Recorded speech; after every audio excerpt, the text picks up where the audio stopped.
welcome back to another video. Today I am talking about Dragon Ball Daima, which may be the greatest fan-made anime that I've ever seen. Now, Dragon Ball, of course, have come out with like fan-made promotional animes before. Dragon Ball Heroes is a prime example of this and other projects that may be in the Dragon Ball media. But Dragon Ball Daima is by the official creator, Akira Toriyama, rest in peace, of course. This was his last project, if not the last project that he produced for us. So it is great seeing, watching, and I'm enjoying every single episode of it. But it feels fan-made.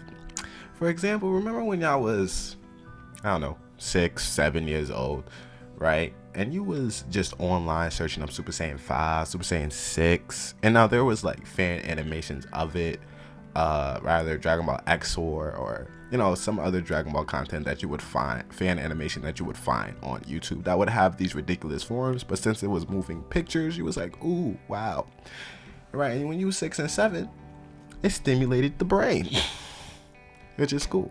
Now I'm an adult, I'm 20 years old, so you think, hey, this, Dragon Ball Z is a pretty serious anime. You look at it, you listen to it, you learn lessons from it that you may not get from other animes. It's cool. But Dragon Ball Daima just has the feel of a fan. And that's what I love about Dragon Ball Daima. Super Saiyan 4, Super Saiyan 3, Vegeta. Despite everything, it shouldn't be canon. It's not canon. I will say this remarkably, it is not canon. It makes no sense for it to be canon, and retcons a lot of things said in material for it to be canon. Now, it could be a different continuity itself, of course, which is, respects to that. It is a different continuity itself, talks, different continuity itself, much like Dragon Ball Heroes, but we all know that Dragon Ball Heroes is not canon, which is weird because there was a lot of discourse when Dragon Ball Heroes came out talking if it was canon or not. It was a promotional anime for an anime game that is not in America. I'm like 60% sure Dragon Ball Heroes, the game, is not in America. Now, and so we could clap it up for Akira Toriyama. I'll put in a clap noise, of course. But the thing is about Dragon Ball Daima, and what I really have a disregard to, or at least have an issue to, that it may be too short. Now, Dragon Ball Daima is a filler series, of course, that is going to lead us into different Dragon Ball material, whether it's a Dragon Ball Super Return, another Dragon Ball Super movie, or just a Dragon Ball Daima movie as a standalone thing itself. So it's going to lead into different projects, of course, that we will be glad to see over the next couple of years. I can't wait to see that. It just captures on the nostalgia. What it feels like is how Akira would have wanted to make GT. For example, GT is not made by Akira Toriyama. It is made by Toei Animation as a way to bring back more Dragon Ball Z material into the mainstream and promotional material that we have. But it wasn't like Akira did designs for certain characters, then and there, but he wasn't the main creator on the Dragon Ball GT project. He was for Daima. He did everything mostly with his input, mostly with his creation. Final project, right?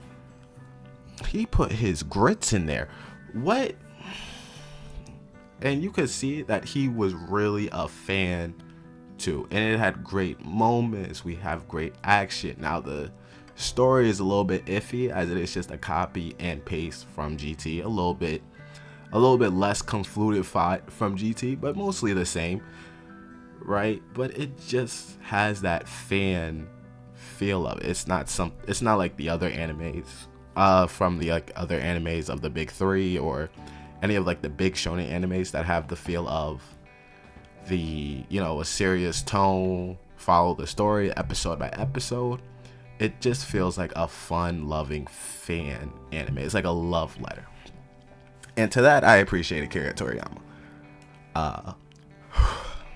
I appreciate Akira Toriyama, and for that I don't think the point is for us to argue if it's canon or not. Of course, we are anime fans and we are in anime fandom, especially the DBZ fandom, so canon in any anime is going to be discussed. It's just unavoidable.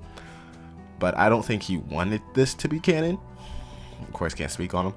But let's not take it as canon. Take it as entertainment. Take it as his final project. The forms that he wanted to show us, things he wanted to write, things he wanted to see how he was going to write himself, especially with them long-haired characters, Super Saiyan 4 Gogeta, so Super Saiyan 4 Goku and Super Saiyan 3 Vegeta, which is weird since he really doesn't do long-haired characters like that, but it's nice to see. What's disappointing about Daima is that we may not get Super Saiyan 4 Vegeta just off the benefit that they gave us Super Saiyan 3 Vegeta. So, a new form for each of the main characters, and Piccolo's just there. So, but it has such a fan made, you can see that it was made with love. And it may be the best anime of this year so far. I have it ranked over Solo Leveling, because Solo Leveling, in my next video, has just a lot of issues.